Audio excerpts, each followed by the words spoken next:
Hi, this is Asa, and welcome to my audio experience. The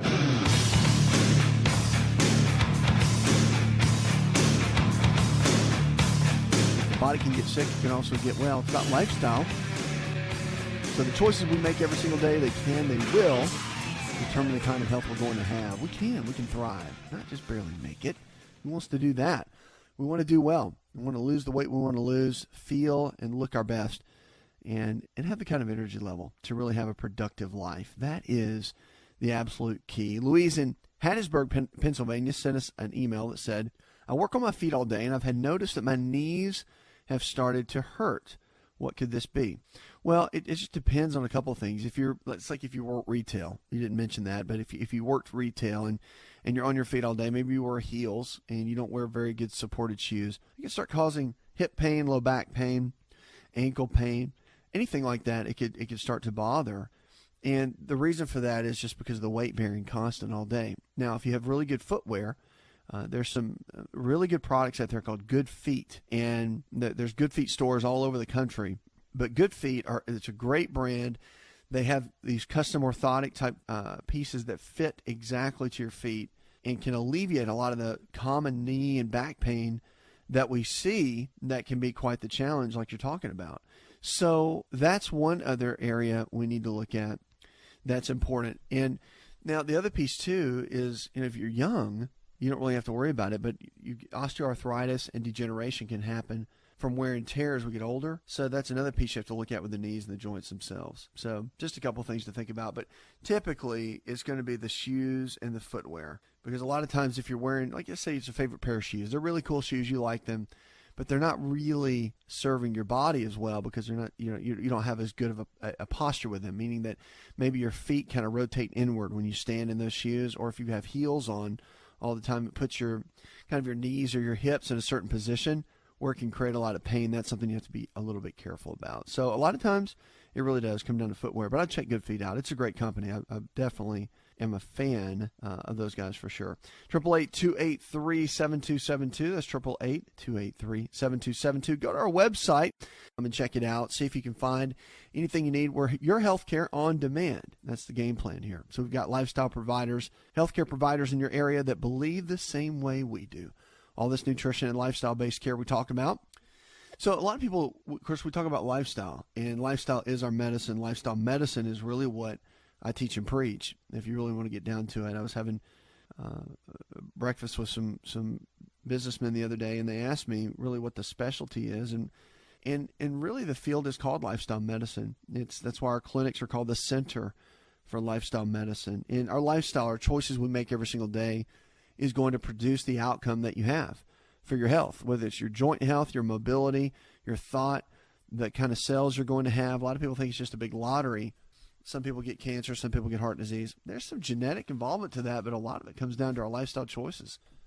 It really does. So, we make the decision on what we do every single day, how much stress we manage, how well we manage it, the foods we eat, the air we breathe, water we drink. We choose all that, or we drink no water at all.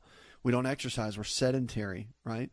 Or we let stress overcome us, or we keep toxic relationships in our lives. I've seen so many people that have had just massive toxic relationships and what that does to them, and not getting enough rest, working 3 jobs and never taking a break. And, there's a balance to all of it that gives us a high quality life, and that has to be managed. 888-283-7272 is the number. Give us a call.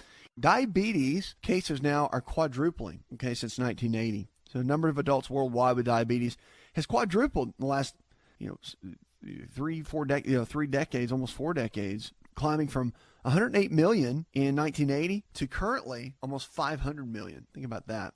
So it was really, really heavy in some low-income areas of the world, like in China and India. There's some areas they really noticed it. Global diabetes rates rose from 4% to 9% among men and 5 to 8% in women. So the price tag for treating and managing the disease totals $825 billion a year. You wonder where they get those numbers. That's amazing. So diabetes has become a defining issue for global public health, and an aging population and rising levels of diabetes mean the number of people with diabetes has increased dramatically. And this was all done at Imperial College in London. A lot of these stats were. But the statistics were not divided between type 1 and type 2. They were all combined. Type 1, if you don't know, it's more of a genetic condition, autoimmune in nature, which means the immune system starts to attack the pancreas. There's certain cells of the pancreas it starts to attack. It deteriorates the pancreas a little bit. And that's why you have to be on the medication. And a lot of you'll see a lot of type 1 diabetics, they get the pump now because there has to be a constant flow of the medication to be able to help them. So a lot of this was published in Europe, but amazing though at what it is, because in Western Europe, diabetes rates rose as much more sharply in low to middle income countries. And of course, in the United States, we're seeing it just rampant right now. It really is. I mean, it's amazing in our clinics that we have calls and emails and people that we talk to and coach and whatnot. It's just amazing how many people have diabetes. It's almost normal. It's almost like, well, yeah, I have diabetes. It's not a shocker. You know, it's like blood pressure and diabetes are not shockers. High cholesterol, not a shocker. It's like everybody and their grandmother has it. Feels like that anyway. But that's what we're here for. We want to help you undo that, unwind that. Your lifestyle can be the medicine that your body needs in so many different ways. If we just know what to do, that's the key. 888-283-7272. That's 888-283-7272. What are you struggling with? Let's talk about it. Your health, your life. Remember, if the body can get sick, it can also get well. It is about lifestyle. And that's what we want to focus in on. No matter what you're struggling with, it's amazing. So the choices we make each day will determine the kind of health we're going to have every single time. And as much as we want to believe that it's just genetic, it's not. 10 to 15% maybe. And we're still debating on that right now. So we know that everything we do every single day is going to give us the high quality life that we're looking for. I'm going to jump in and talk about a new fountain of youth for aging muscles when we come back. And I'm going to also jump in and take your calls. I know you've been waiting there. Send us an email. We want to help you get in shape. All digital, all health on demand. Your health care on demand. Everything you need to be healthy. Products, nutritional products that are organic at the prices that are competitive to get you healthy.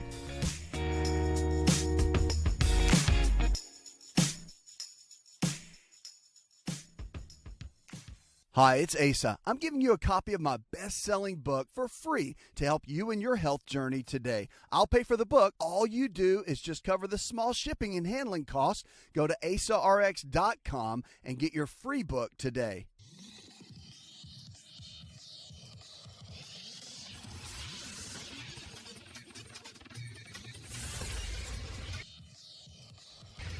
To find out more, connect with On Call Radio online at InShapeNetwork.com.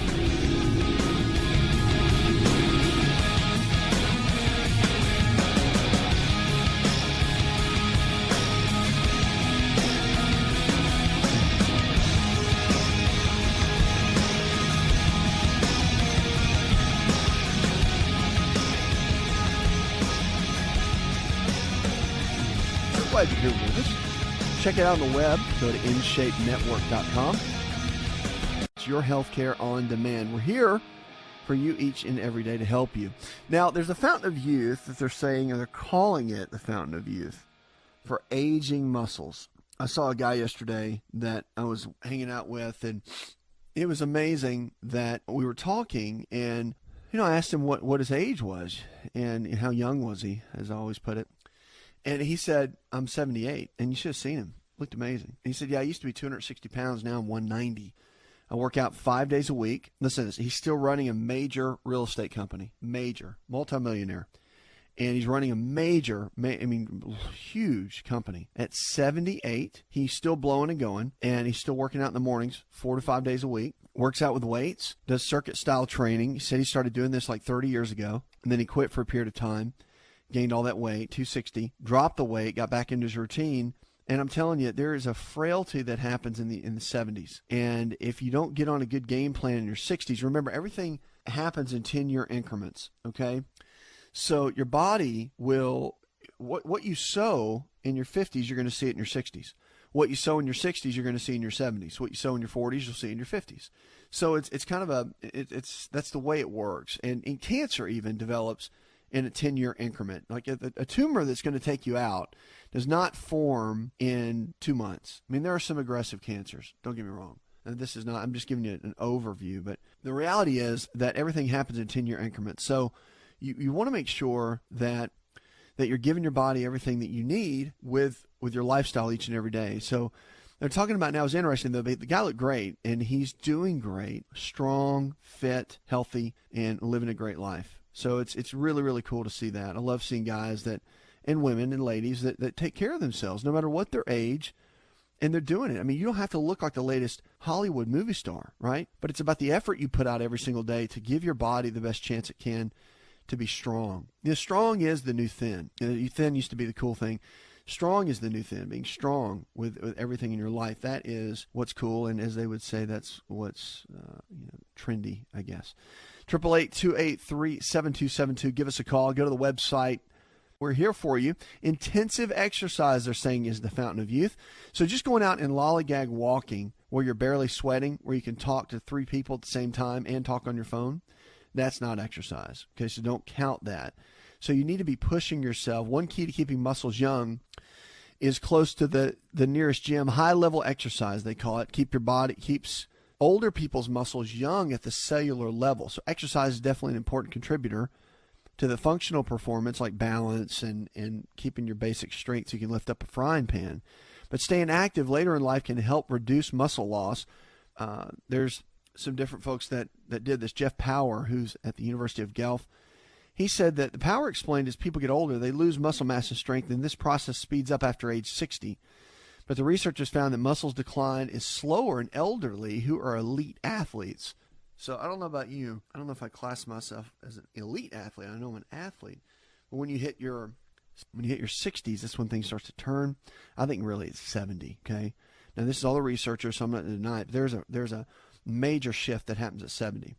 So reported recently in the Journal of Applied Physiology, investigators compared the muscle of world-class track and field athletes in their 80s with people of the same age who lived on their own but weren't athletes. Compared to the non-athletes, elderly athletes' legs were 25% stronger and had about 14% more muscle mass, in addition to the athletes that had nearly 1/3 the motor units. So it's pretty amazing what happens. So it's not even about genetics. It's about what you're doing every single day to give your body what it needs so it can function at a high level. That's really the key. 888-283-7272. That's 888-283-7272. Give us a call. Go to the website. We're here for you each and every day. If you're looking for a lifestyle provider, just let us know. We'll have someone in your area that believes the same way we do. All this nutrition and lifestyle-based care. Let's go to the phones and talk to John. Hi, John. My red blood cells do not leave my body every 90 to 120 days. Mine seem to accumulate, and I was wanting to find out and see if there's any other way of dealing with this other than a phlebotomy every so often. Well, if that's what your doctors are having you do, then you want to follow their protocols. I will tell you this, that one thing you want to do is focus in on your quality of what you're doing each and every day, especially with things like B12 and iron, folate, and vitamin C levels. Those are going to be very important. You get a lot of that out of your fruits and vegetables. So you want to make it a goal as you're eating, let's say 3, 4, or 5 meals a day, is to make sure you're getting high quality nutrients, that you're not eating processed box dinners or things out of a box, but you want to make sure that you are really following a strong amount of high antioxidant fruits and vegetables. It's just going to help. It helps all of these areas, especially produce the red blood cells. Red blood cells are extremely important, and as well as the white blood cells and all of your blood cells that you put together. But yeah, what you're talking about, that condition, that is one of the standards, but also it's what you do every single day to manage the quality, okay? And your exercise, your eating habits, all of that matters, even if they still have to do the procedure, because you want to create the best quality and give your bodies the ability to make the best quality. And that comes from the foods we eat every single day.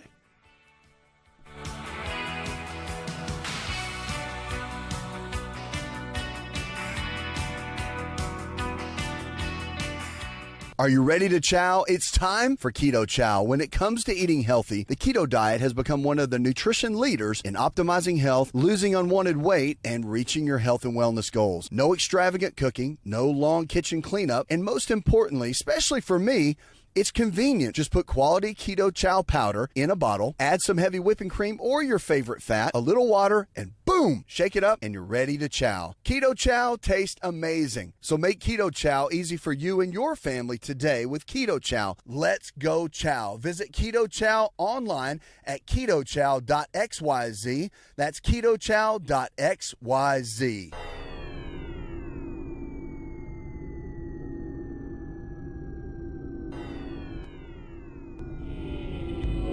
To find out more, visit the show online, InShapeNetwork.com.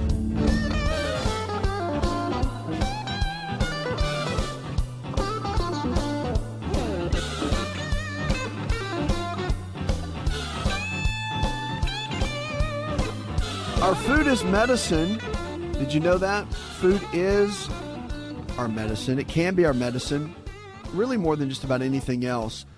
Between exercise, which is very important, and the stress we manage and the rest we get and all those key lifestyle principles, our food really is so powerful. And that's what I love about it, because the foods we put inside of our body really do become our body. You see, our body can only take the raw materials that we give it, and it's either going to make one of two things. It's going to make good cells or it's going to make bad cells.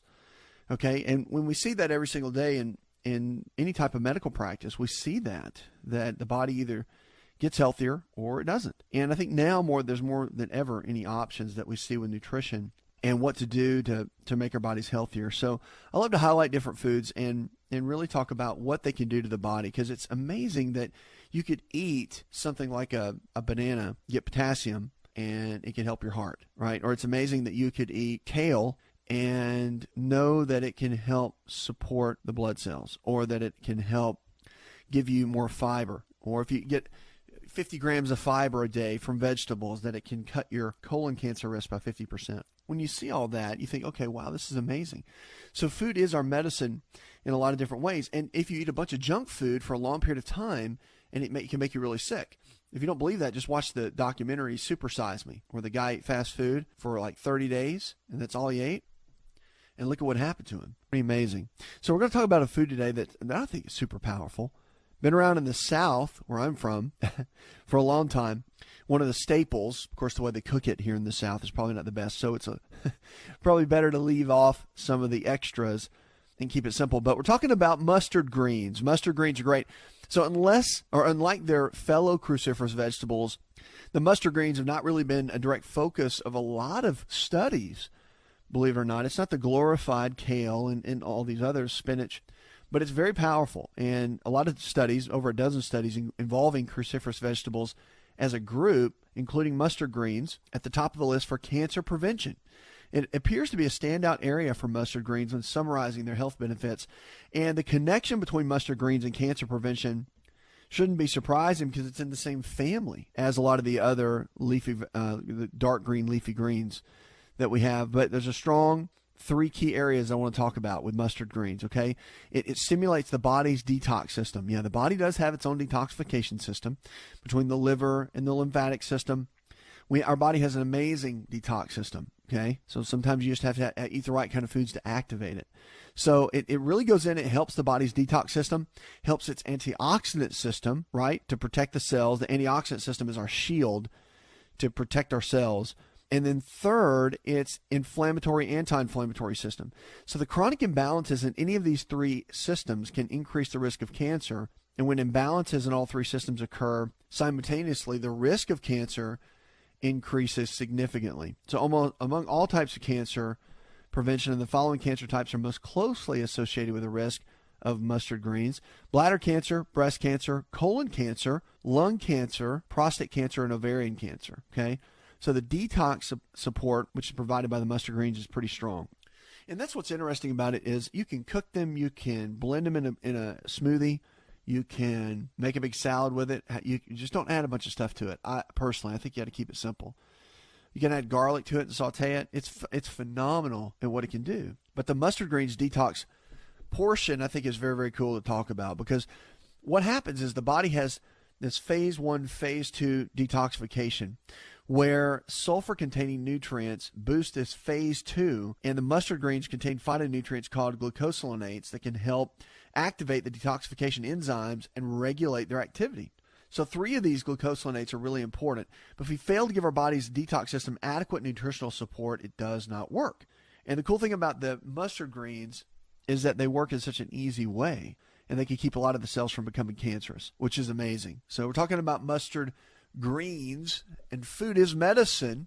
Check out our website anytime. Go to InShape Network and check that out. We've got a lot more with our articles and things that we talked about there. But the antioxidant benefits of mustard greens are really strong too. And remember, antioxidants, so oxidation is what happens in the cells. So when you have anything from sunlight, which I know is supposed to be good for us, but you've got chemicals in the environment, these can come in, and potentially overuse of them can damage the cells, right? They oxidize us. Poor air quality create these oxidation in the cells. Well, the antioxidants that we get from our fruits and vegetables can make a difference. They're like the shield. But the mustard greens come in, and they're an excellent source of vitamin C, vitamin E, vitamin A, and manganese. They give us a high level of support for 4 conventional antioxidant nutrients. And these nutrients come in however you eat it. Doesn't matter how you eat it, but it can help reduce this chronic oxidation, or we call it chronic oxidative stress. And the mustard greens, again, just eating maybe 1 serving a day, coming up with ways to mix it into a salad, can provide all these benefits. But the biggest thing is that it can help shield the cells against further damage and protect them. So it's one thing to eat the right kind of food so we can make the right kind of cells, but then we also need to be able to protect the cells in our foods and what we do every single day with our foods. That's why I believe it's our best medicine, because you can unwind negative health. Just because you have poor health, or maybe you've been diagnosed with something, or maybe you're taking certain medications or whatever, you really can't undo that. You really can unwind that if you know the right kind of foods to eat. And mustard greens are one of those foods. Now, they have a lot of anti-inflammatory benefits too. It's an excellent source of vitamin K. The mustard greens provide us with great amounts of anti-inflammatory nutrient. Vitamin K acts as a direct regulator of our inflammatory response. So again, we have a lot of things in our environment that create inflammation in the body. And when you have certain foods that can come in and help reduce that inflammation, it really is great. So this chronic oxidative stress we talk about produces inflammation. The more you can detox the body, the more antioxidants you can have, the more supported the body can be. And so a lot of the risk of the cancers and chronic diseases, specifically cardiovascular disease, can be prevented in a lot of ways. Now, mustard greens are great for cardiovascular support too. Super important. So researchers have looked at a variety of cardiovascular issues like heart attack, ischemic heart attack, and atherosclerosis. They found preliminary evidence of an ability of the cruciferous vegetables to lower our risk of health issues. And regardless of the specific cardiovascular problem, one particular is the inflammatory nature of what we see. And scientists have not always viewed cardiovascular problems as having more of an inflammatory component, but they do. And we're seeing it now. You know, the cool thing is we're learning more about inflammation, and we're understanding that our lifestyle is what predicts that more than just about anything else. So it's just cool to see that. So what happens is when you eat certain foods like mustard greens, they can support the cardiovascular system. And here's something that's really cool. They can help regulate cholesterol. So cholesterol, we always thought it's a bad thing, but it's not. Cholesterol is actually a good thing. We need the cholesterol to make the body as healthy as possible, because it has key components, especially with coming in and supporting, making our hormone system, a lot of our cell protection. All of that's super important. So one of the things you want to count on with mustard greens is they can help the liver, which makes the cholesterol. Okay, so it can help with the HDL cholesterol, that's the good guys, and can also help to lower and make the right production of the LDL, which we call the bad cholesterol, but they're both good, okay? You just don't want too much of the LDL. So it helps that, and then also it goes in and it can support bile acids, which help to break all this down. It also helps the gallbladder. So when you eat a fat meal, the gallbladder is very key. It's instrumental in making sure that those fats break down effectively, and that supports the body. So that's one thing you want to definitely look into and make sure that you're breaking your fats down effectively. Okay, mustard greens, again, high in fiber, high in phytonutrients, high in vitamin C, vitamin A, vitamin E, manganese. All those are really important, but it really helps to lower the inflammation, supports cardiovascular function, which is extremely important, helps to ward off cancer, and the biggest thing is it's got strong detox support. So phase 1, phase 2, liver detoxification, the mustard greens is a great natural way to eat every single day and let that be your medicine. So it doesn't matter if you're taking 3 or 4 medications. What I want to get you to understand is that you can be in charge of you every single day. And our foods that we eat every single day can become the medicine that we have, just like our lifestyles are medicine, right? Food is that key ingredient that is that foundation. And if there was something that, as a doctor, I would have to say, an apple a day, well, all your food every day is what can keep the doctor away. It really is. So our food is medicine. It's powerful. Check out our website, and you can get more articles, more information, and listen to more details like I'm talking about right now. And always, our lifestyle providers are around to help you. Just go to the website. Our team members are always standing by to help get you to the next level with your health and with your life.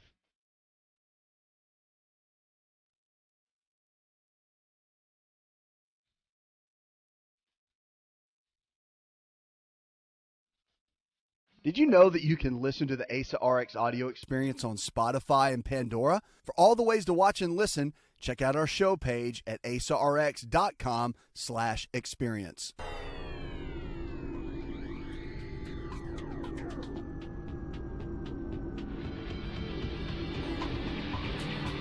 Connect with On Call Radio and watch On Call TV at InShapeNetwork.com.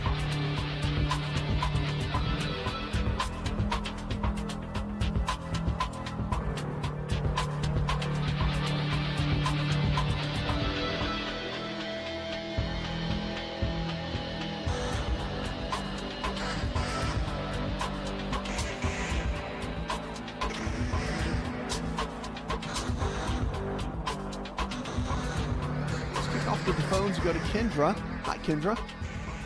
I had fibromyalgia, talking about clearing out the body, about the inflammation and what I need to do, and I just don't really know where to begin or how to start my diet and things like that, or change my diet.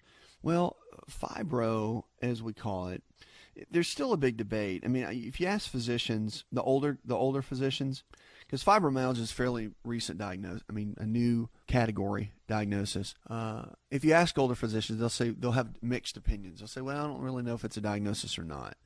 The younger ones, I think we're so used to it and we get trained with it that it's just, yeah, okay, you have fibro. But there's so many mixed feelings with it because it happens as a result with depression. And I guess, well, let me rephrase that. It happens a lot with low serotonin, okay? Because not everybody with low serotonin is depressed or feels depressed, okay? And low serotonin, you could not feel depressed and have a good outlook on life, but your body aches all the time. And that low serotonin a lot of times is what's causing the fibro-type symptoms. Well, there's some tests you can have done. Your doctor can check it. A lot of times the first line of treatment is doing an anti-inflammatory. That's one of the first lines of treatment, is to do that. You really have to look at what you can do to build those levels back up. Serotonin levels, there's a lot of things in your diet that can raise it up. 5-hydroxytryptophan, for example, is something that can help. But also eating higher levels of protein, chicken, fish, beef, eggs, and keeping that as a priority in your diet can make a difference.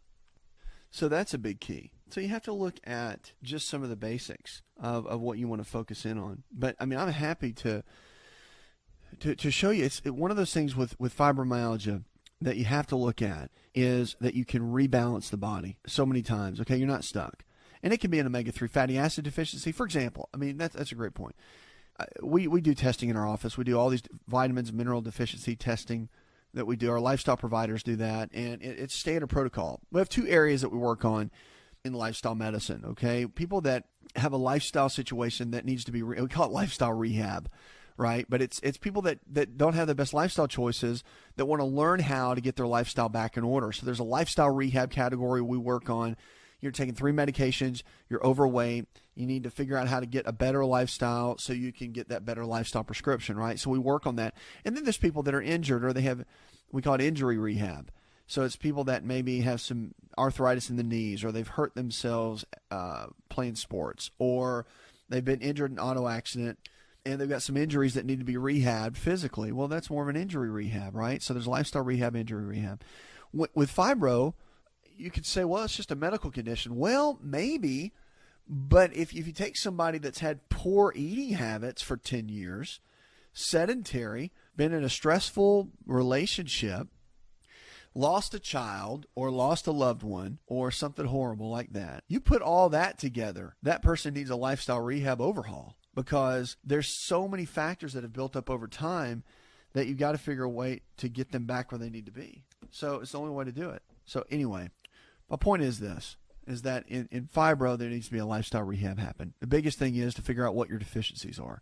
Get somebody to test your blood, figure out what, if you have serotonin deficiencies or if you have some other vitamin and mineral deficiency, cofactors that might be low. You may have an omega-3 fatty acid deficiency.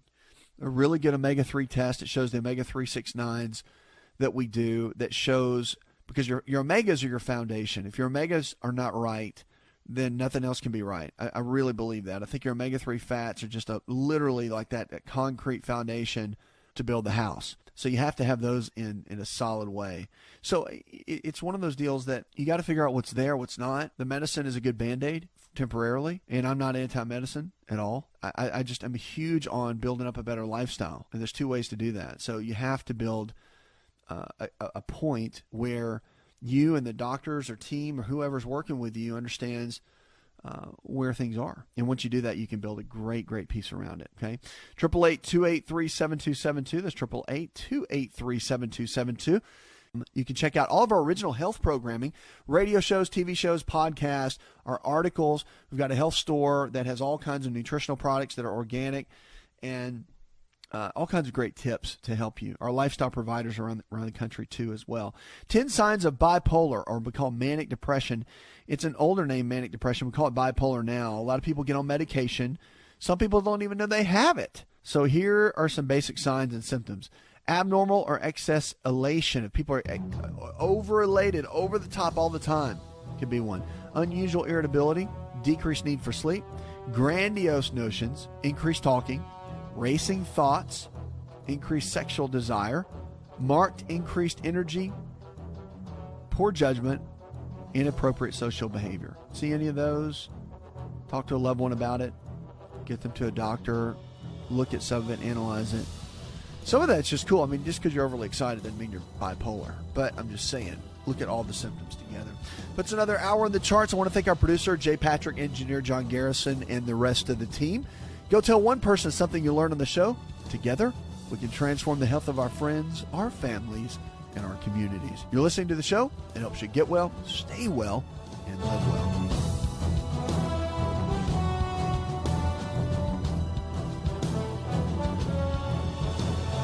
Did you know you could listen to the AsaRx audio experience on Spotify and Pandora? For all the ways to watch and listen, check out our show page at asarx.com/experience. Hi, it's Asa. I'm giving you a copy of my best-selling book for free to help you in your health journey today. I'll pay for the book. All you do is just cover the small shipping and handling costs. Go to asarx.com and get your free book today. This episode is over, but check episode notes for links to products and services you've heard about on this episode. Thanks for listening and subscribing. Please share the AsaRx audio experience with others and stay in touch by giving us your comment or review. Hi, this is Asa, and welcome to my audio experience.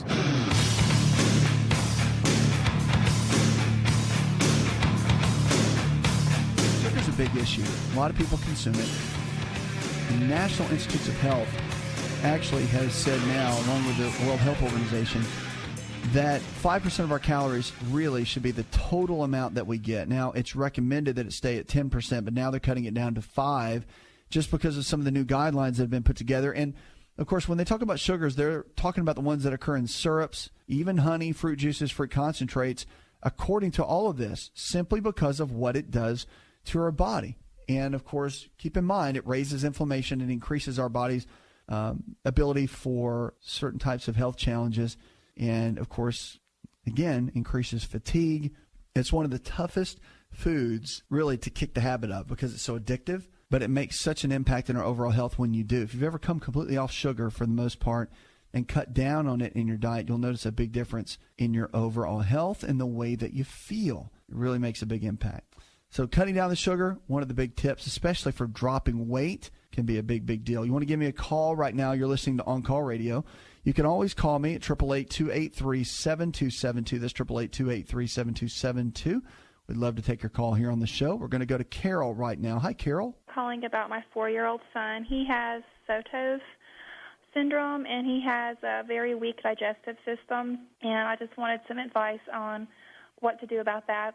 His pediatrician has him on Miralax. I'd like to eventually get him off the Miralax, have him on a multivitamin that you mix. It's a powder that you mix with water, and I just recently started him on an egg-based protein supplement as well. So I just wanted some advice to see if there was something we could do to help him digest things better. Okay. Yeah, and I mean, that's the key. Digestion, as you know, is everything. And the probiotics are really good, and you can get a powdered probiotic. If you want to start adding those into some of his foods, that can make a big, big difference. And, of course, it'll increase immune system too, but it'll help with elimination. The digestive enzymes, I really like those, and you can get those at your local health food store, and they come in little capsules. And for kids, they even have in like the powdered versions where you can take those and put them into yogurt or applesauce or whatever, mix it up, and they won't even know it's in there. But that is a real big component and is so powerful for supporting the overall digestive system. I mean, that is a big, big key.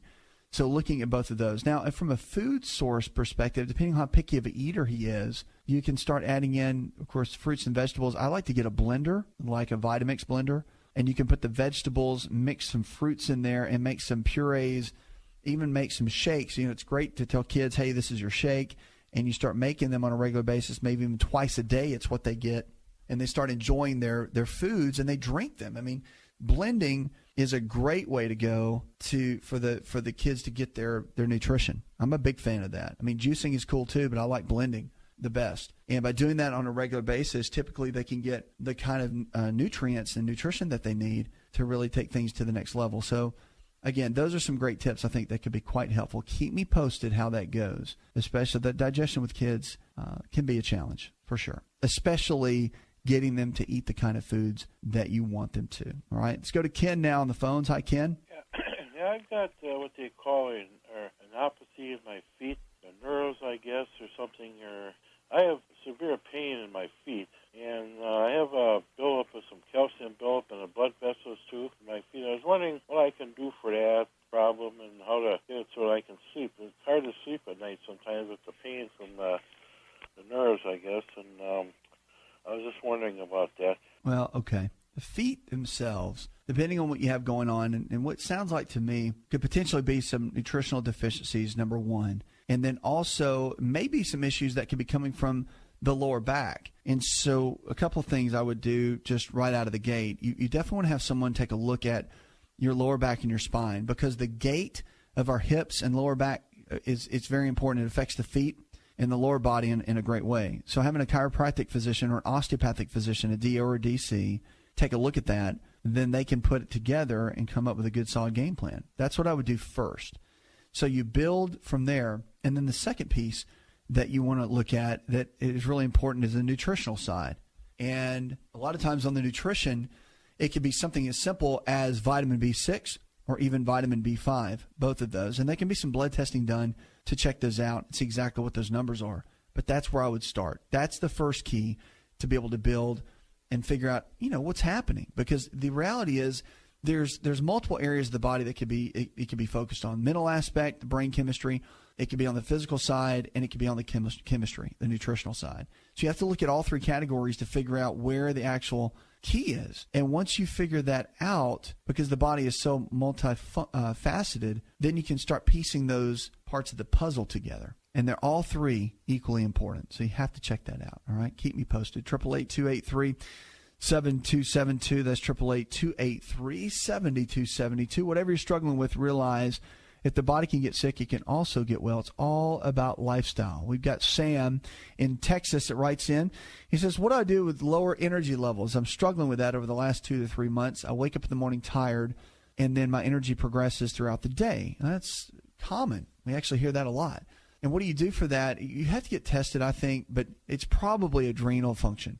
The adrenal glands are the body's stress glands. Are these two little glands that sit above the kidneys. And with the adrenals, one thing you want to focus on in building them back up is you can look at some of the vitamins can do that, but really rest does that. I know that's kind of tough, especially when people are having to work 2 and 3 jobs now to make ends meet. But getting proper rest on a regular basis is an absolute key. And rest comes in the form of obviously sleep that you get at night, but it's taking a full day off a week and just winding it down and just letting your body recharge and regroup. And whatever that means for you. I mean, it may just be hanging with your family, but shutting your cell phone off, not feeling like you have to work, all of that makes such a big difference in recharging. The adrenals, anything you read about adrenal health, we'll talk about the overload of stress that we're under just in life in general and what we have to do to kind of recharge and regroup. So whatever that means for you, that's going to be important. And then, of course, stay away from a lot of the processed foods, the sugar-based foods, the flours. All of that can play a big role in tearing down the adrenals. So staying away from those foods is going to really, really help build everything back up.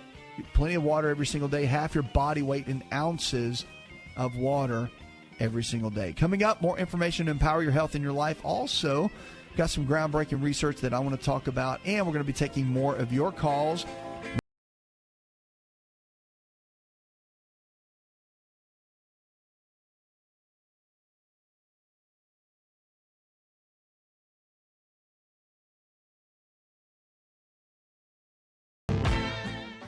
Hi, it's Asa. I'm giving you a copy of my best-selling book for free to help you in your health journey today. I'll pay for the book. All you do is just cover the small shipping and handling costs. Go to AsaRx.com and get your free book today.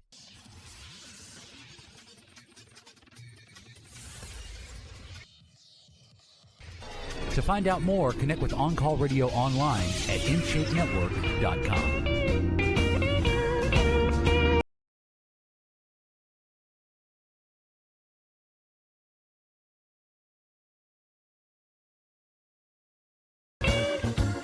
Lines are open, 888-283-7272. Welcome back to the show. Check us out on the web.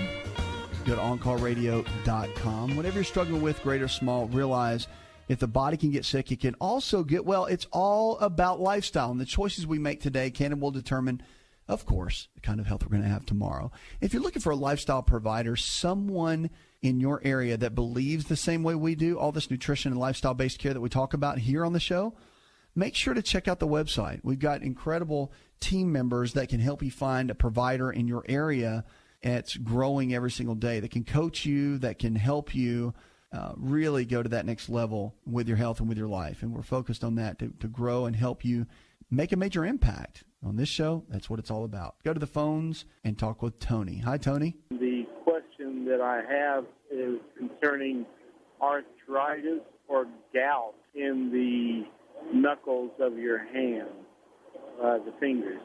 Okay, so talking about gout and getting gout, no matter where it is, if it's in the knuckles of your fingers or if it's in your toe or if it's anywhere in the body, it can be quite painful. So that's something you have to be cautious with and be a little bit careful because, again, what gout is, it's the inability of the body to break down proteins. And so you're dealing with uric acid crystals that build up in the joints. And when that happens, of course, the pain is there, the inflammation is there. But what's the root cause? I mean, we've got medications that can help reduce the pain, cut down the inflammation. But I think most people really want to get to the root of it so it stops. And that's where you really want to start, is that at that point right there. So making sure that your body gets everything that it needs is going to be a big, big key. And that's what I would focus on at this point. So with that said, you want to do a couple of things. You want to focus mainly on getting the right kind of foods in. Cut out the inflammation-based foods, inflammatory foods. Focus on chicken, fish, beef, or eggs. Of course, these are proteins, but you got to be able to break them down. And that's the issue in the first place. So what do? Well, there's what's called proteolytic enzymes. And it's made from bromelain, which is in pineapple. But these proteolytic enzymes will actually get your body to the point where it will break down your foods rather than just maybe 15 to 20%, which is pretty average for most people's digestive tract, up to about 80 or 90%. The proteolytic enzymes are fantastic. And you take them about an hour after a meal. And, of course, you can use pineapple, but of course, the supplements have a higher level of extract in them. Another natural way to add to your food sources are apple cider vinegar. Apple cider vinegar is just a fantastic way to go to really add in everything that you need. So, again, it's a big key with your overall health, making sure you get the right kind of nutrition in on a regular basis. But it's all about breaking down the proteins. For the uric acid, so the apple cider vinegar, a couple tablespoons with each meal, it'll help break it down. And then, of course, once you get your good bacteria up in the digestive tract and you start getting the body functioning a little bit better, that's where you're going to notice much more of an impact, and you'll be able to see quite the difference. All right, 888-283-7272. Lines are open with questions about your health. You can give me a call right now or go to the web. Binge drinking is a hot topic. A lot of people do it, and they're saying now, if you are a binge drinker, you can shorten your life.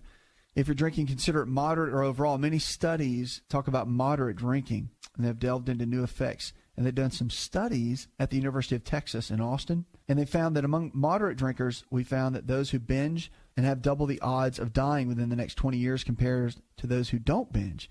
So the researchers analyzed data from a larger study focused on about 400 adults between the age of 55 and 65 who were moderate drinkers. And for the male participants, that meant they downed no more than 4 alcoholic beverages a day and no more than about 14 drinks per week. So it's pretty interesting. So look at your numbers compared to that. Of the total group, the scientists said that about 372 moderate drinkers spread their drinking out over time, while 74 showed periodic episodes of heavy drinking. So the researchers also factored in socioeconomic issues such as gender and marriage status, and recent health issues included diabetes, heart issues, obesity, and physical activity levels. So they said during these studies they found that the shortening of the lifespan was quite interesting. About 25% of moderate drinkers report having these binge drinking habits. So again, you want to balance everything out. If you do drink alcohol, don't just drink and get hammered, right? And do it 2 or 3 times a week. If you're going to have a drink, but don't just, be cautious with it. Alcohol is not a free-for-all. There are effects of what it does to your body. It can impact your health in a negative way, and you have to be careful with it. It's not just something you can just do and think and say whatever. On a regular basis, keep it to about maybe 2 drinks a week and spread them out. Don't do it every day. That's for sure. 888-283-7272. Lines are open with questions about your health. You can give us a call. You're listening to On Call Radio. Canada is always been known for pretty good health, but I think something from America might be creeping up into Canada. A new study reports that obesity rates in the country has tripled in less than 3 decades, which estimates more than 1 in 5 Canadians will be obese by year 2019. So researchers, they're now saying they reviewed health surveys dating back to 1985, and they looked at the overall percentage. They found about 18% of Canadians were obese, up from about 6%. So it's almost doubled in a couple of decades. Almost 36% of the people in the United States are obese, which means they have a body mass index, a BMI, of 30 or more. So, of course, the BMI is measured between the body fat based on height and weight. So it's interesting. They did these studies in the Newfoundland, Labrador, and New Brunswick. And they said that obesity is categorized as class 1, 2, and 3, and 3 being the most severe. And during this period, they're saying that the rates of their people in Canada are going up tremendously. So 35% they found in British Columbia. So we got to jump in Canada and make a difference too. It's not just America, even though we are the most obese country in the world. We got to jump in and make Canada a difference. And of course, we're on some stations up there in Canada. So Canada, we're doing everything we can to help you. Coming up, more information to empower your health. Give us a call. Don't go anywhere.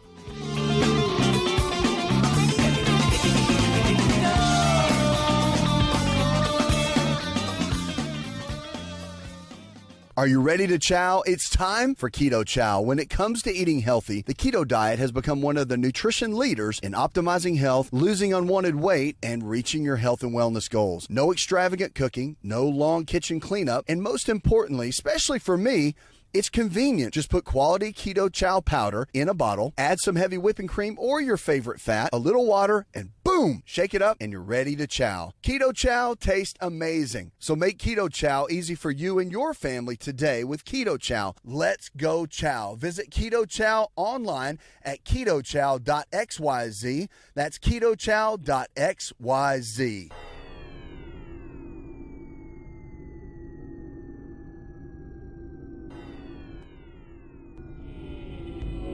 To find out more, visit the show online, InShapeNetwork.com.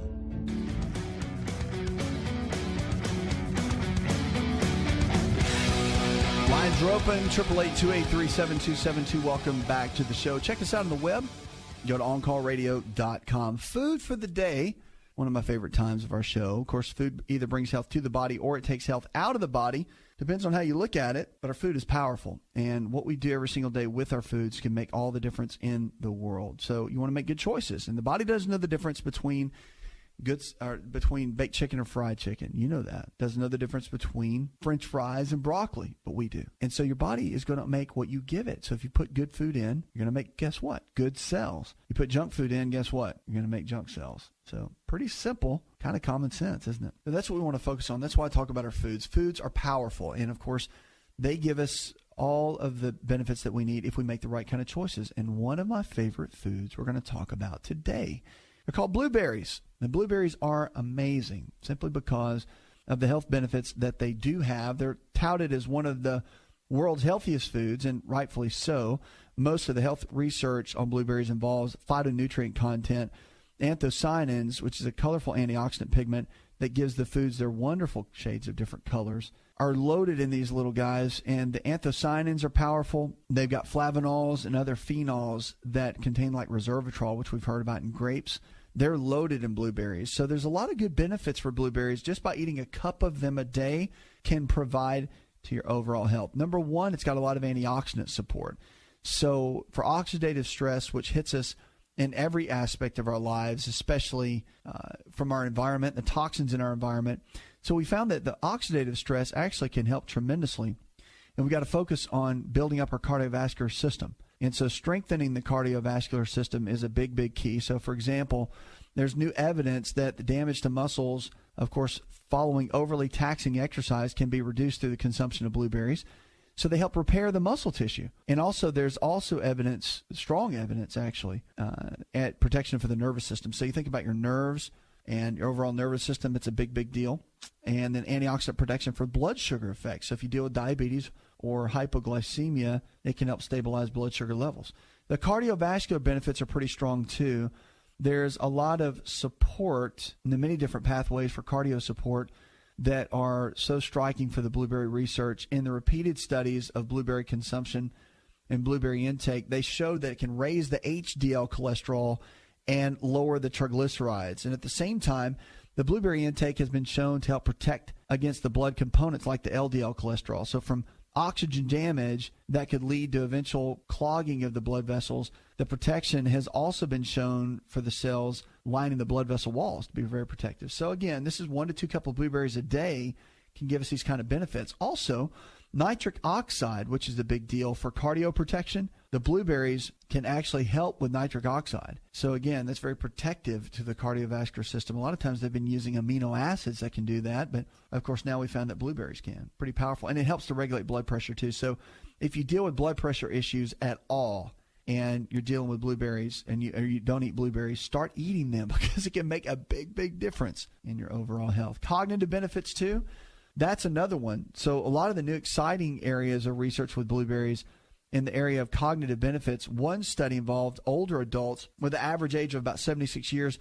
They did a study with 12 weeks of daily blueberry consumption. It was enough to improve scores on 2 different tests of the cognitive function, including memory. While the participants in the study consumed blueberries in the form of juice, 3/4 of a pound of blueberries were used to make each a cup of juice. Powerful. So the lab and animal research studies on blueberry intake suggest that a large part of this cognitive protection is most likely due to the nerve cell protection from oxygen damage by the blueberries and a vast array of antioxidant nutrients. So again, a lot of great benefits from that for sure. It's got a lot of great blood sugar benefits too. So persons diagnosed with type 2 diabetes, metabolic syndrome, and insulin resistance have a special challenge really with respect to blood sugar balance. In many cases, persons that are diagnosed with obesity also have a special challenge maintaining a balanced blood sugar level. So it's simple, really, to manage that. So your lower glycemic index. So if you look at the glycemic index, it's just a number or a rating scale of all the different carbohydrates. Like, for example, blueberries and all that score down around 30, but a baked potato might score around 65 or 70. So it's important for, if you're dealing with blood sugar-related issues at all, that you want to eat foods, carbohydrates particularly, that are lower on the GI scale. And blueberries, they hit that, and they help to regulate blood sugar levels. They're really, really good for eye health, too. So one key that you want to look at with blueberries is the overall eye health. I mean, the retina of the eye is this unique place in our body, and it has such a sensitive area, really, and oxidative stress can really go after it.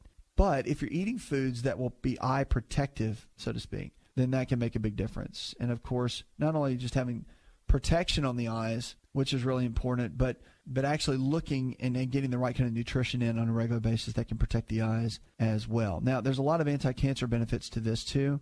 So a lot of the cancer type things that we need to be concerned about, the types of cancer that already study with respect to blueberry intake include breast cancer, colon cancer, esophageal cancer, and cancers of the small intestine. All of these play a role and have to be watched and monitored. So there's some tips on blueberries. It's one of my favorites. I use them in smoothies almost every day, and I think it's just powerful, a great tool to add in your arsenal, if you will, to build and make your body as healthy as possible. You're listening to On Call Radio. You give us a call, 888-283-7272. We take your calls live here on the show. And, of course, you can go to the website. And if you're looking for a lifestyle provider, someone in your area that believes the same way we do, all this nutrition and lifestyle-based care that we talk about, just go to the website. You can find all kinds of information there. And our team members call the number, and they'll be able to help you with whatever you may need. Let's go to the phones and talk with Elizabeth. Hi, Elizabeth. I was diagnosed with transverse myelitis in July of 2011. It's a virus in my spine. Since then, I've suffered esophageal spasms and biliary colic. I have a lot of pain with the esophageal spasms. And I was just wondering, the doctor's not giving me any options of what I can do for it other than the stuff you put underneath your tongue for heart disease, for heart attacks. And I just need some input on that because I'm in a lot of pain. I end up in the emergency room a lot of times from the esophageal spasms.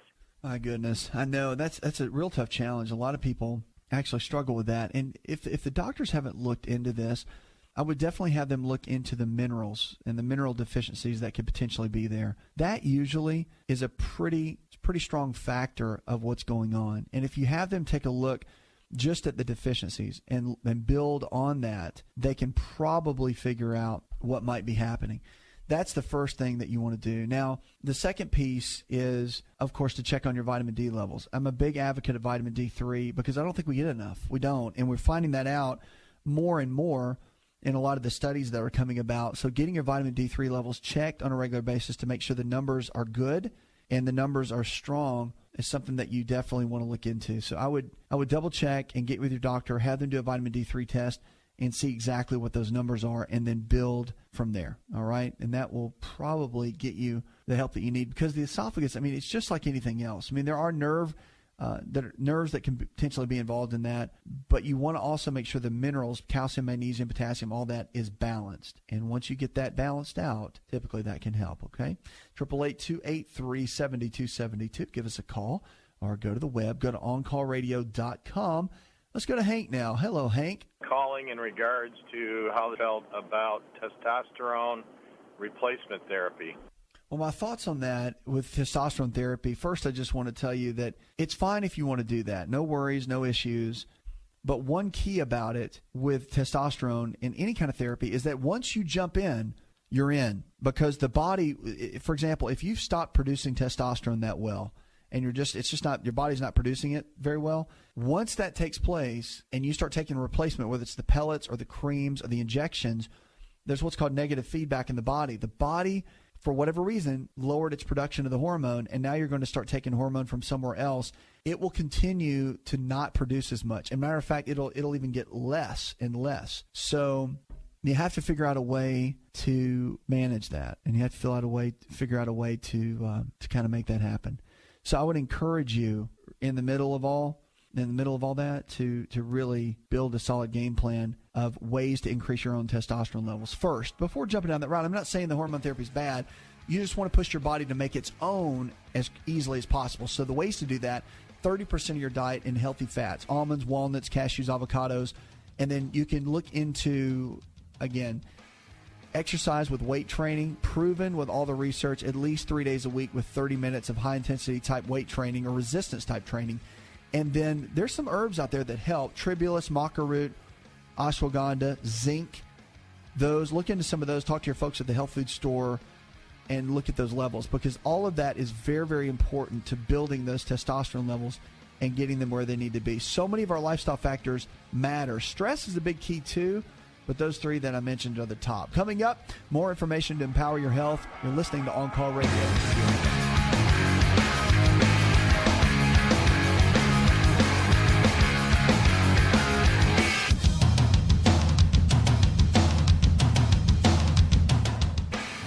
Did you know that you can listen to the AsaRx audio experience on Spotify and Pandora? For all the ways to watch and listen, check out our show page at asarx.com/experience.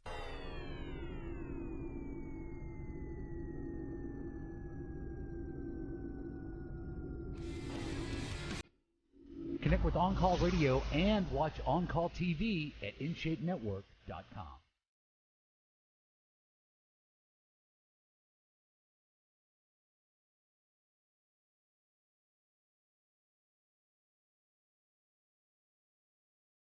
Phone lines are open, 888-283-7272. Welcome back to the show.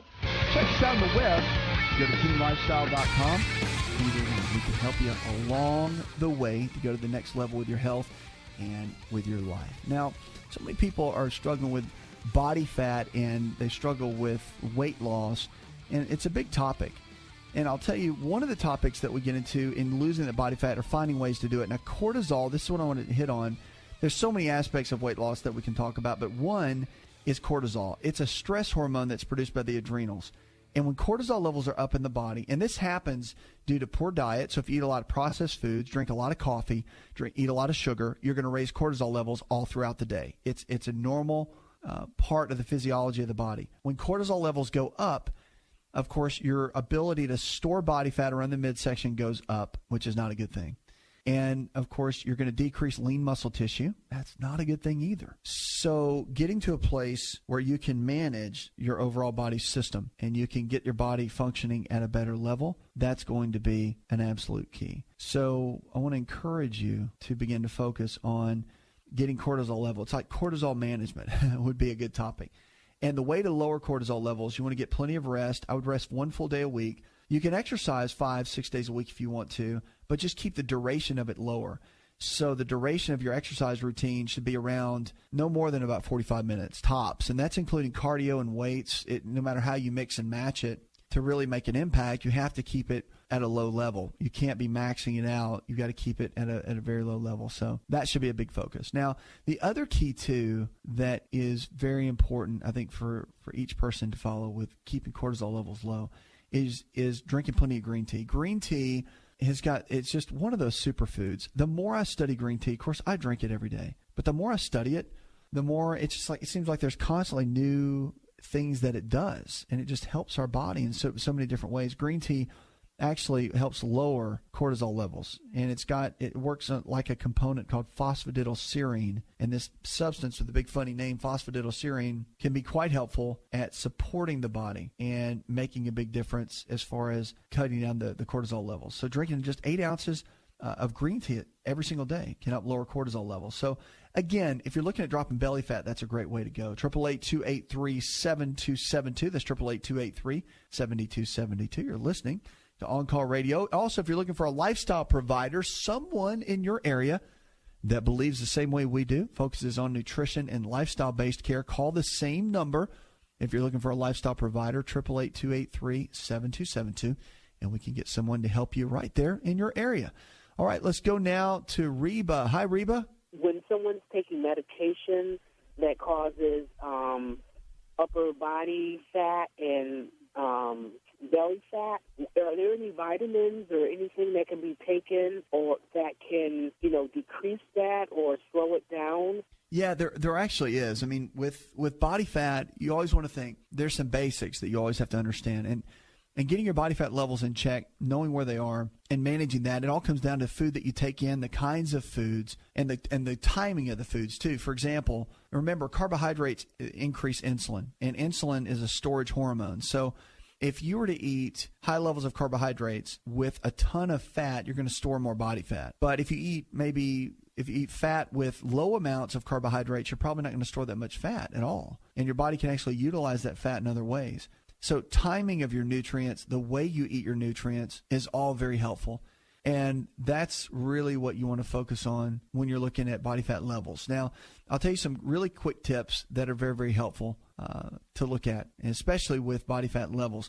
One, I talk about green tea, and that's always a big topic as far as cutting down cortisol levels, decreasing belly fat. And that's the one thing about green tea is it targets belly fat. But for the hips and the thighs, getting some blood testing done, I'm telling you, this is the key. There are 3 estrogens. And if you understand anything about metabolism, if you can get your doctor to test all 3 estrogens, many times you can find the link of why your body is storing excess body fat. So the estrogens, you've got estrone, estradiol, and estriol. These 3 store body fat in different areas of the body. And so finding out which area that it's storing the different types of body fat in, that is such a key component to figuring out this whole puzzle. And so that's what I would do. Get them to run that test, and then you'll be able to find out some really good information on what to do, especially with where the body fat's being deposited and how it's being deposited. That's a big key. 888-283-7272. Let's go to Ellen. Hi, Ellen. They want to do a hip replacement on me. I turned 60 in January. It's the left hip, and it's aggravating the sciatic nerve in the back now, down my leg. I was thinking about having or find a hospital or a place that can rebuild your cartilage. You know, they take in cells or something like that and put it back in to rebuild. Is there anything like that going on? You know, I don't mind being a candidate for it. I just don't want the surgery. I'm with you. And, yeah, there is pretty good research going on right now about the different chemicals and stem cells and how they're rebuilding a lot of the cartilage and whatnot for the joints. You might want to check out some of the research articles that are online. Some of the bigger hospitals and research groups, Cleveland Clinic, Mayo Clinic, are doing some research behind that. So check into that for sure. But your diet is going to be a big key. And I would get multiple opinions before you ever jump into a hip surgery. It's a pretty big surgery. And also look at dropping your weight. That's a big key first. Hopefully they talk to you about that. Puts another hour in the charts. I want to thank our producer, Jay Patrick, engineer John Garrison, and the rest of the team. Go tell one person something you learned on this show, and together we can impact and transform the health of our lives, of our friends, our families, and our communities. Did you know you could listen to the AsaRx audio experience on Spotify and Pandora? For all the ways to watch and listen, check out our show page at asarx.com/experience. Hi, it's Asa. I'm giving you a copy of my best-selling book for free to help you in your health journey today. I'll pay for the book. All you do is just cover the small shipping and handling costs. Go to asarx.com and get your free book today. This episode is over, but check episode notes for links to products and services you've heard about on this episode. Thanks for listening and subscribing. Please share the AsaRx audio experience with others and stay in touch by giving us your comment or review. Hi, this is Asa, and welcome to my audio experience.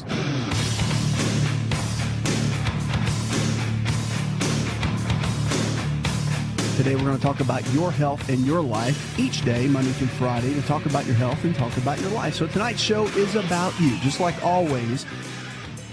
Within our show, it's about you, it's about your health, it's about your life, it's about whatever you're struggling with. Diabetes, heart disease, arthritis, fibromyalgia. What are you struggling with? Is it diabetes, heart disease, cancer, whatever it might be, great or small? Just know this. We're here for you. We're here to walk you through your health challenges, no matter what they are. The good news is you don't even have to have health insurance tonight. We're here for you to walk you through whatever it might be. Are you scared tonight, be given a bad diagnosis? That's okay. We'll talk you right through it. You can also send me a tweet. And don't forget to sign up for our weekly email newsletter full of great health information that will carry you with your health and with your life. Let's kick this segment off and go with Angela. Hi, Angela. Welcome to the show, darling. How can I help? Hi. Hi there. I'm calling. I'm concerned. I had upper GI appointment last week, and my doctor told me that I have a hernia.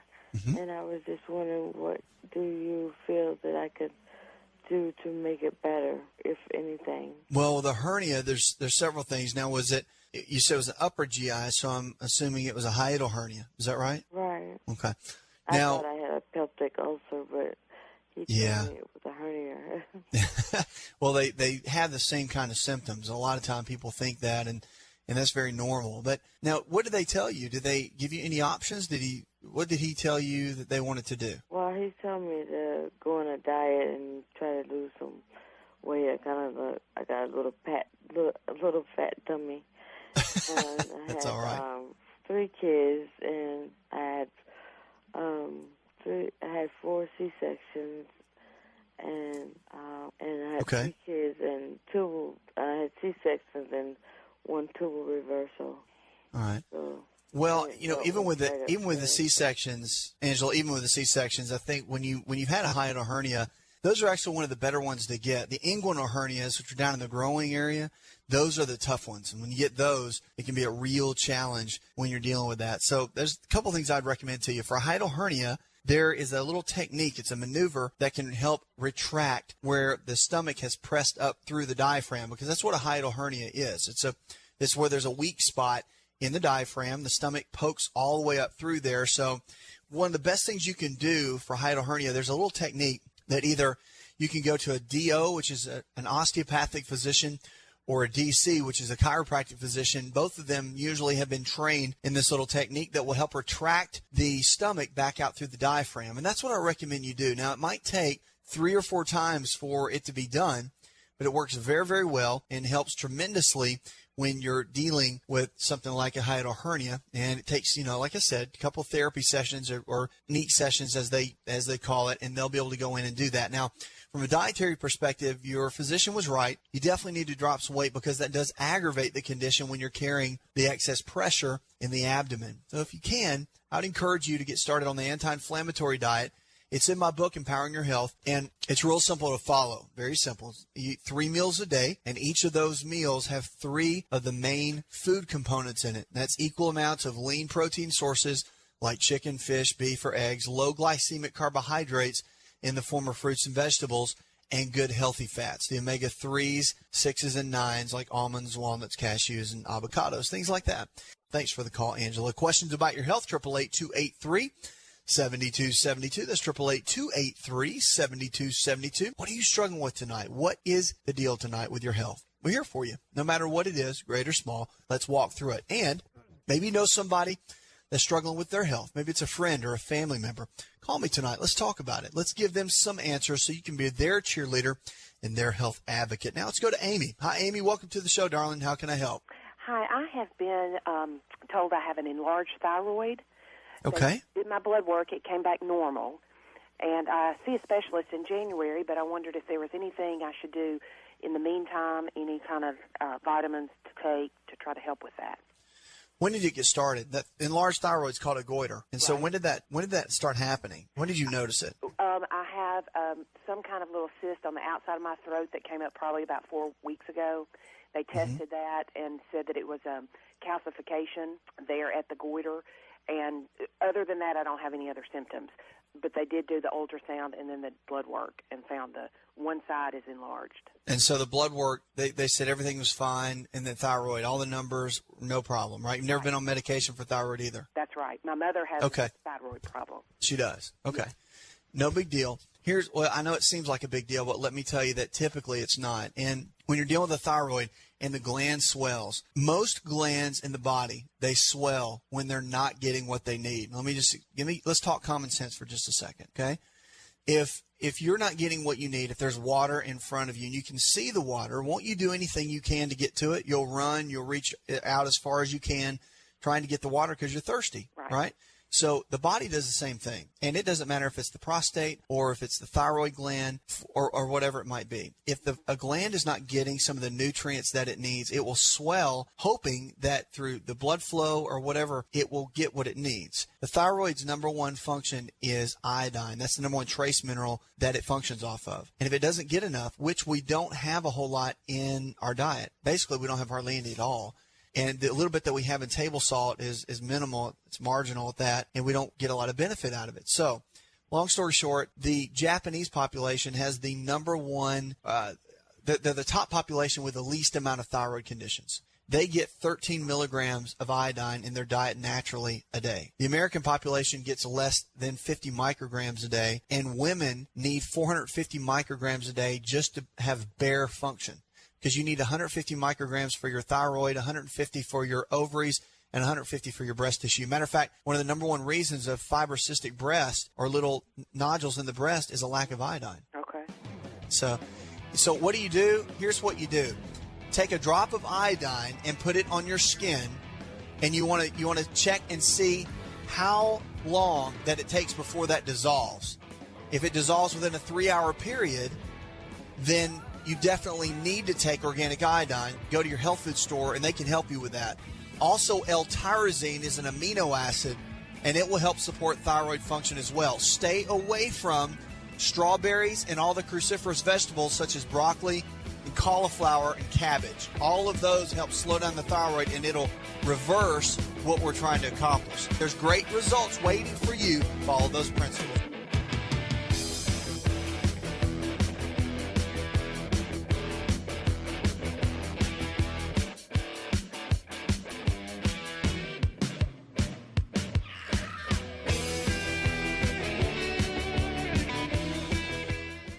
Hi, it's Asa. I'm giving you a copy of my best-selling book for free to help you in your health journey today. I'll pay for the book. All you do is just cover the small shipping and handling costs. Go to AsaRx.com and get your free book today. To find out more, connect with On Call Radio online at InShapeNetwork.com.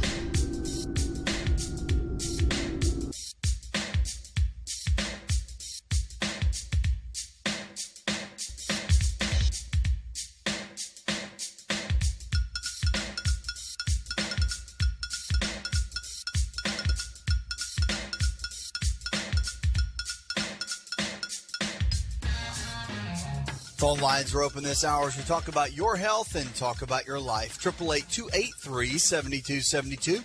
That's 888-283-7272. I'm your health and lifestyle coach. You're listening to a show that's diagnosing hope, one caller at a time. Let's kick this segment off and go with Sheila. Hi, Sheila. Welcome to the show, darling. How can I help?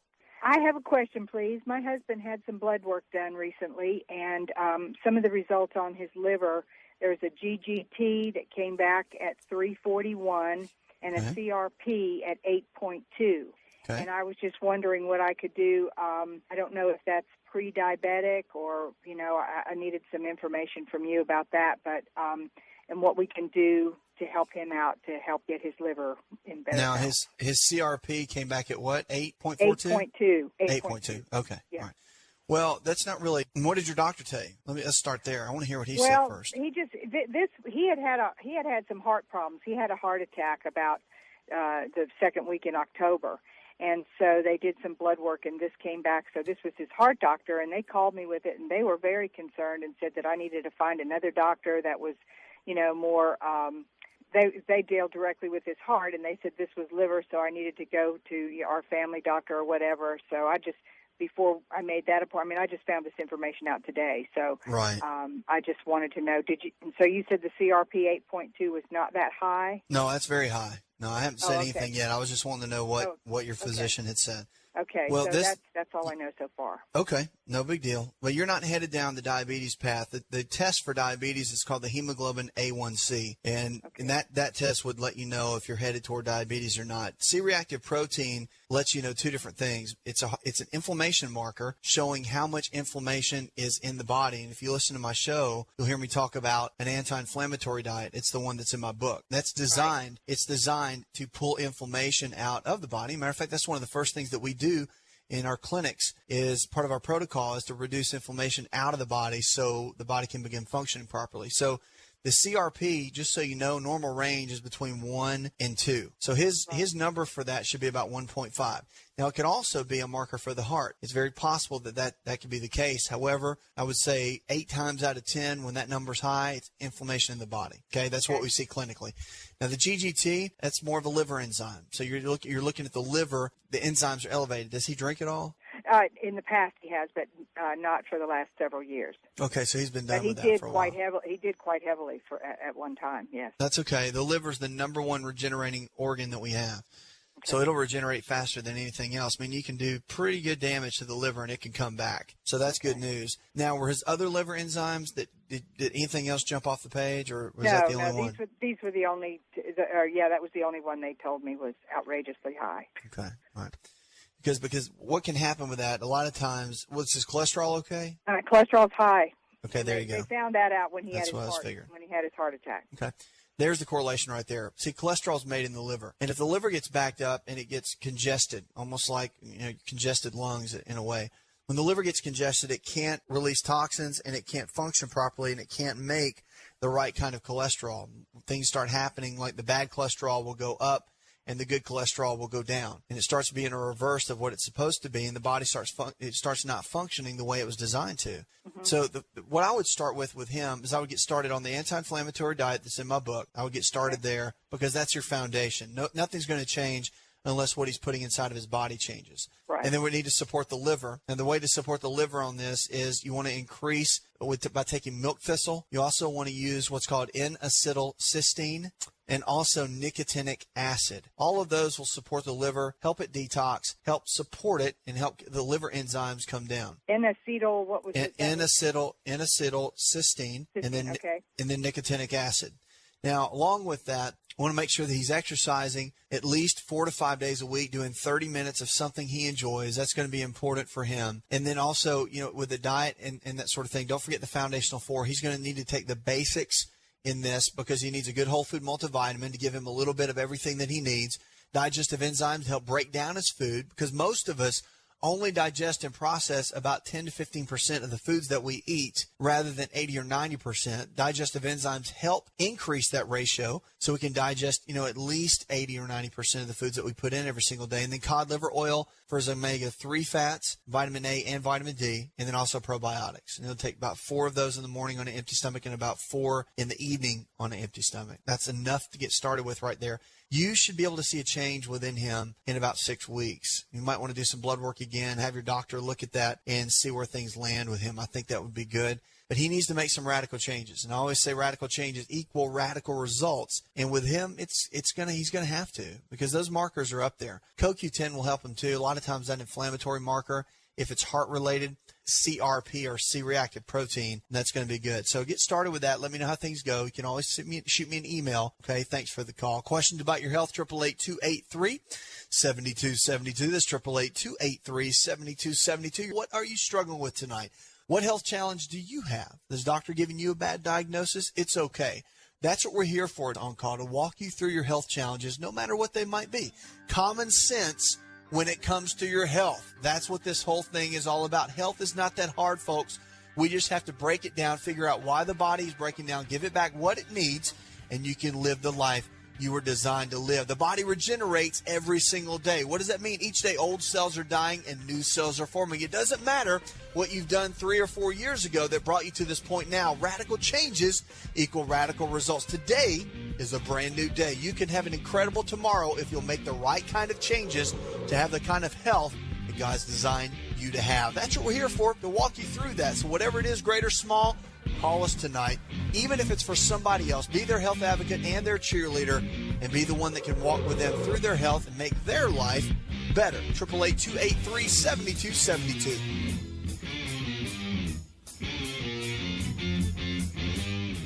Are you ready to chow? It's time for Keto Chow. When it comes to eating healthy, the keto diet has become one of the nutrition leaders in optimizing health, losing unwanted weight, and reaching your health and wellness goals. No extravagant cooking, no long kitchen cleanup, and most importantly, especially for me, it's convenient. Just put quality Keto Chow powder in a bottle, add some heavy whipping cream or your favorite fat, a little water, and boom, shake it up and you're ready to chow. Keto Chow tastes amazing. So make Keto Chow easy for you and your family today with Keto Chow. Let's go chow. Visit Keto Chow online at ketochow.xyz. That's ketochow.xyz.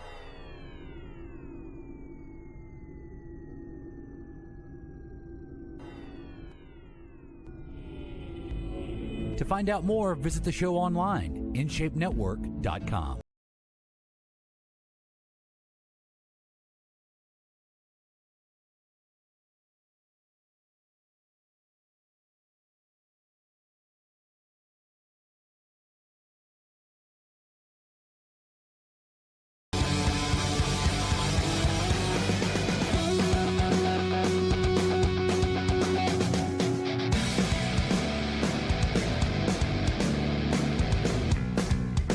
Phone lines are open this hour as we talk about your health and talk about your life. 888-283-7272. That's 888-283-7272. I'm your health and lifestyle coach. You're listening to Dr. Asa On Call, the show that's diagnosing hope one caller at a time. Email came in. Gary from Columbia, South Carolina writes, I had the flu 2 weeks ago. I don't think it was the swine flu, but now I can't get rid of this cough. What do I do? Well, Gary, first of all, when you're dealing with the flu of any kind, you want to make sure that you prepare your immune system to be able to fight. That's the number one thing. Now, the immune system, it's important that you do several things. These are the 4 things that I always use, and we use it clinically, and it does very well for people well all through the flu season. It's good to take this protocol from October all the way through March, because that's typically the time where our immune systems tend to drop, cold weather sets in, and of course everybody's running around with a little bug at the office or at school, and it's good to follow this protocol. Real simple. You want to do a simple blood test to check your vitamin D levels. Make sure your vitamin D is between 70 and 90 on the blood test. Most people have very low vitamin D, between about 15 and 30. It's not enough to keep the immune system strong. The other is to take ionic silver. Ionic silver is one of the best antibacterial, antivirals that we have, and you want to use about 20 drops of that twice a day if you're an adult, 10 drops twice a day if you're a child or teenager, and that'll keep your immune system strong. Astragalus is an herb that's been used for a very long time, centuries actually, and about 10 drops of that twice a day in a liquid form is very good for increasing your overall health. That, along and coupled with vitamin C, high levels of vitamin C in a buffered pH form, very good for keeping the immune system strong. Now, Gary, when you deal with the flu, even though you have a little cough that you can't seem to get rid of, if you build the immune system, what will happen is then all your little immune cells will start getting stronger and will help fight that off. You want to stay away from cow's milk, dairy, and also wheat products. Both of those are very, very challenging to the body and the immune system when it comes to your overall health and can retard the process of you getting well. Get started on that. Let me know how things go. You can always shoot me another email or call me here on the show. We're here for you each and every night. 888-283-7272. That's 888-283-7272. If you need a new prescription for your life, and you're sick and tired of being sick and tired, whatever it is that you're struggling with, great or small, whatever it is with your health that you need to get back, just know this, that health is nothing more than common sense. We can lifestyle our way into getting sick. We can lifestyle our way out and get well. All we have to do are make those changes. So what is it tonight? Is it diabetes? Is it heart disease, fibromyalgia, a little anxiety, maybe some depression? You just need a good dose of hope. We are here for you tonight. Call me, 888-283-7272. There's no question that's too stupid or that you don't want to ask or you're too embarrassed. It's okay, because I guarantee you the question that you ask and that we come up with a solution for, there is about 1,000 other people listening, and they're dealing with the very same thing. It'll be a blessing to them as well. So give me a call, 888-283-7272, or check us out online. We'll kick the segment off and go with John. Hi, John. Welcome to the show, my friend. How can I help? Yes, I called once before about my Sure, prostate. John. Yeah. Hello? Yes, sir. And I called once before about my prostate, and you told me to check my testosterone and my vitamin D. Yes, sir. And I got the results. My low on that testosterone was 443, and the high was 5.6, and my vitamin D was 29.1. Okay. Now, you said 443 or 4.43 on the testosterone? 443. So let's come up with an action plan. The vitamin D, see, that's a precursor for everything. Vitamin D is actually a hormone. It's not a vitamin. And so when vitamin D levels get too low, yours is at 29, it needs to be up between 70 and 90. It makes a big difference in your overall immune system. So by getting that up will help the overall process. So vitamin D, we're going to start taking about 20,000 units of vitamin D a day, and that's vitamin D3. You can pick that up from a health store, but that's one of the first things that you'll need to do, vitamin D, to get that back up. We want to get that up around that range, and if you'll do about 20,000 units a day for about, I would say, at least 60 days, then that will make a big difference in not only your hormone levels, but also your immune system, and that's a big deal. Now, testosterone, different animal. Need to bring that up, but you need to make sure you're metabolizing your testosterone and utilizing it properly. So the couple things that you'll need to look into. Tribulus terrestris is an herb, and you can pick that up at most health food stores.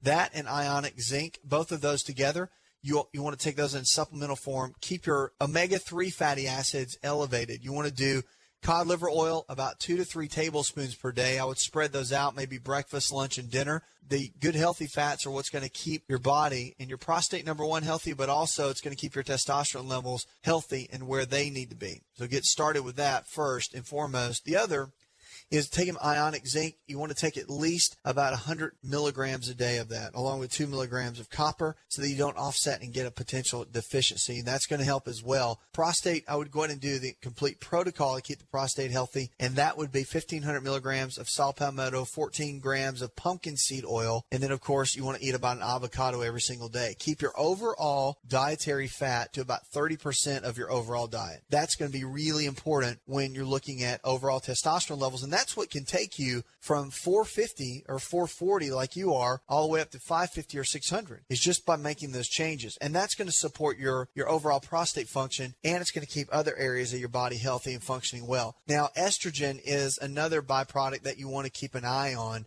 And if your testosterone starts to drop a little bit, then estrogen can rise. So for testosterone levels, you want to make sure that you're taking indole 3-carbinol. Now, that's a byproduct of what we get out of broccoli, but you'd have to eat a ton of broccoli to get that. So indole 3-carbinol, about 500 milligrams of that twice a day. You can pick that up at a health food store. Take it with meals because sometimes it can cause a little discomfort on the stomach, and let's see how you do. Again, 20,000 units of vitamin D a day. Make sure you run that by your physician and get a blood test done to confirm it. I would go ahead and do a blood test every 4 weeks on that just to double check and make sure things are okay. Stick with that, though. Let me know how things are going. Email me or call me back here on the show in a couple weeks and let me know how you're doing, my friend. Questions about your health, 888-283-7272. That's 888-283-7272. If you need a new prescription for your life and you're sick and tired of being sick and tired, that's why we are here. To take your calls, to walk with you in your health journey, that no matter what it is, great or small, it doesn't matter. You can get well. The body can get sick. It can definitely get well. And there's always hope to get your health back. Let's go to Cheryl. Hi, Cheryl. Welcome to the show, darling. Thank you for taking my call. Of course. My LDL is elevated, and the doctor wants to put me on statin drugs, but I definitely am a non-believer in prescription. I know some people have to, but I'm trying to do what I can to keep that under control by watching my saturated animal fats. I'm doing 1,800 milligrams of red yeast rice a day and 500 milligrams of niacin. So what else can I do? Now, what was the number on the LDLs? I know it's elevated, but did they tell you the exact number? Yeah, it was about 253. Okay, 253. First two things, let's start before supplements. Let's start with your food and what you're eating every day, because that's a huge deal. See, what happens is the liver begins to get backed up, and it can cause the liver not to be able to create the right kind of cholesterol, because that's where it's all made, is in the liver. So let's start there. Most of the time I do whole grain. I try to keep the pasta and the refined processed foods to a minimum, the white starchy things. Right. Okay. What about milk? Yeah, I do some skim milk. Okay. Let's cut out the milk products and the wheat products only for about 8 weeks. You don't have to do it forever, just for a short period of time. Okay. Because what can happen is if you create, both of those foods are high inflammatory foods. They create a lot of inflammation in the digestive tract. So if we can start there by clearing that out, that's going to be a good foundation for us. Eggs, you'll want to eat 2 to 3 organic eggs in the morning every single day for breakfast. Cook them in coconut oil or butter. The actual egg yolk contains components in it that are incredible for lowering cholesterol, choline and lecithin, both of those. And it's one of the best natural ways to lower your cholesterol. So let's start there. I would drop your red yeast rice down to about 1,000 milligrams because sometimes it can be a little hard on the liver. So you want to drop that down just a little bit. The niacin that you want to take, it's very important to take the right kind. There's a liquid niacin called nicotinic acid. Now, nicotinic acid you can find at a health food store, but that's the one. That's the version of niacin that's very good in lowering cholesterol levels. So that one, along with N-acetylcysteine, incredible. That little protocol right there will drop your cholesterol levels. And at 253, it's very high. And I know you don't want to do a statin drug. So let's get started on this protocol. The eating is going to be your ticket too. And also exercise 4 to 5 days a week, 30 minutes a day, doing something you enjoy. Cheryl, that's going to be really important for cholesterol levels. Even if it's walking, I don't care. Just do something 5 days a week, 30 minutes, and let me know how things go. You can send me an email or call me back here on the show. But you can do it. I know you can. I see it clinically every single day.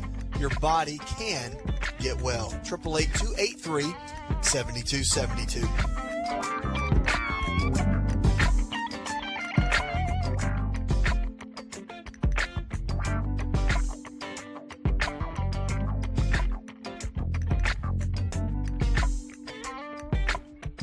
Did you know that you can listen to the AsaRx audio experience on Spotify and Pandora? For all the ways to watch and listen, check out our show page at asarx.com/experience.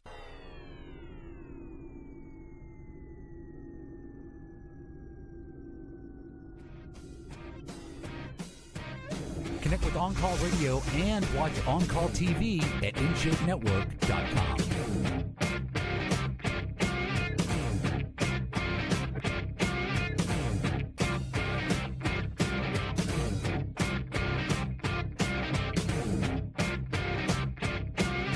Phone lines are open this hour to talk about your health and talk about your life.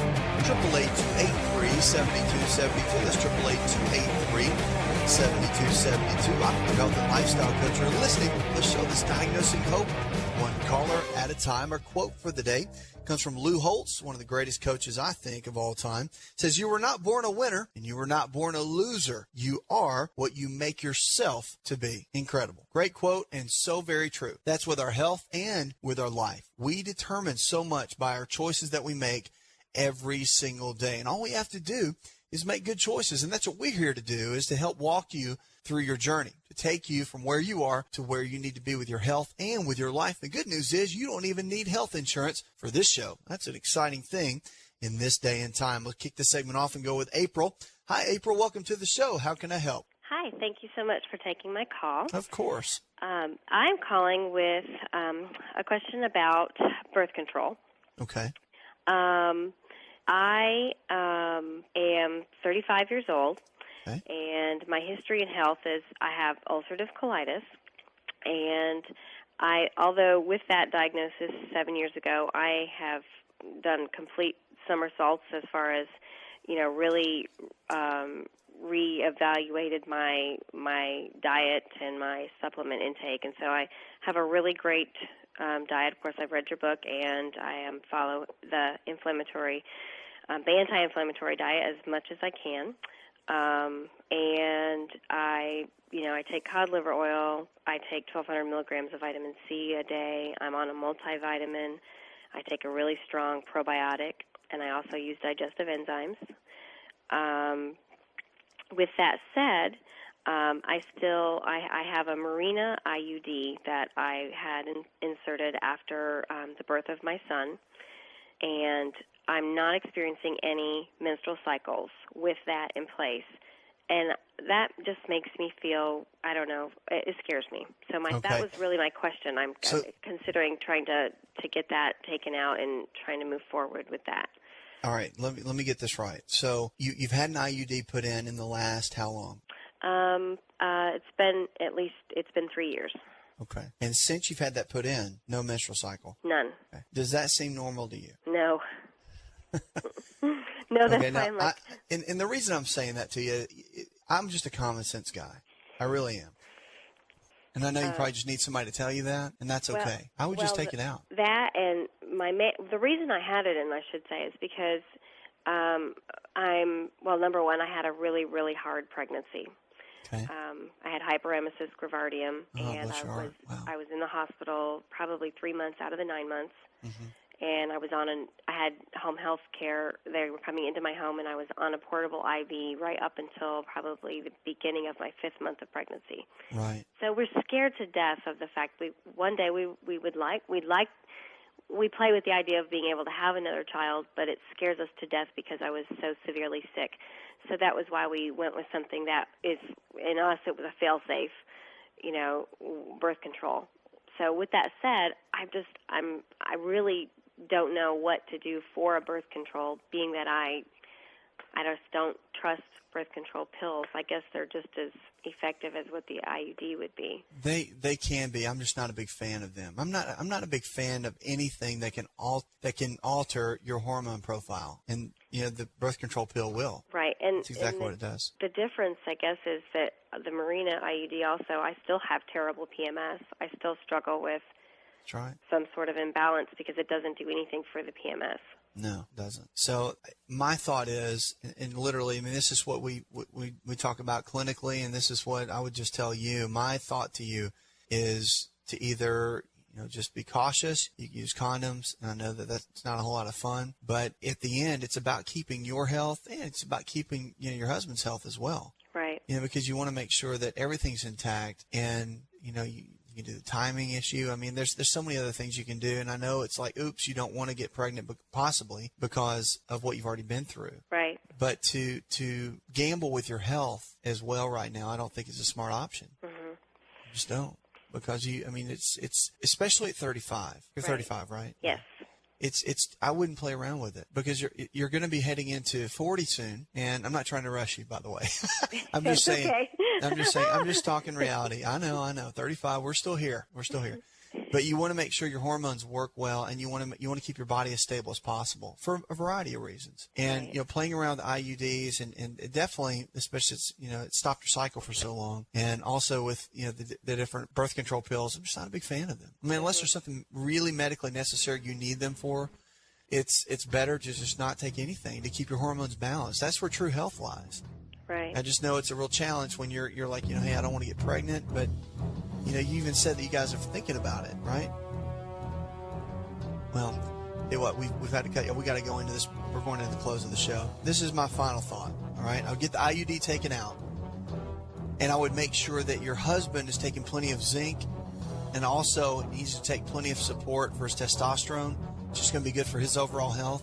But for you, I would definitely make sure to stay on top of things that can rebuild your hormones, such as the good healthy fats. Black cohosh is very good to help stabilize the PMS type symptoms, and also DHEA at about 2 milligrams a day every other day in the morning can help as well. If you need further information, you can email me. Thanks so much for the call. Puts another hour in the charts. I'd like to thank our producer, Jay Patrick. I'm your health and lifestyle coach. Go tell one person something you learned on this show, and together we can change the health of our friends, our families, and our communities. You're listening to the best in healthy talk radio, where we diagnose. You can listen to the AsaRx audio experience on Spotify and Pandora. For all the ways to watch and listen, check out our show page at asarx.com/experience. Hi, it's Asa. I'm giving you a copy of my best-selling book for free to help you in your health journey today. I'll pay for the book. All you do is just cover the small shipping and handling costs. Go to asarx.com and get your free book today. This episode is over, but check episode notes for links to products and services you've heard about on this episode. Thanks for listening and subscribing. Please share the AsaRx audio experience with others, and stay in touch by giving us your comment or review.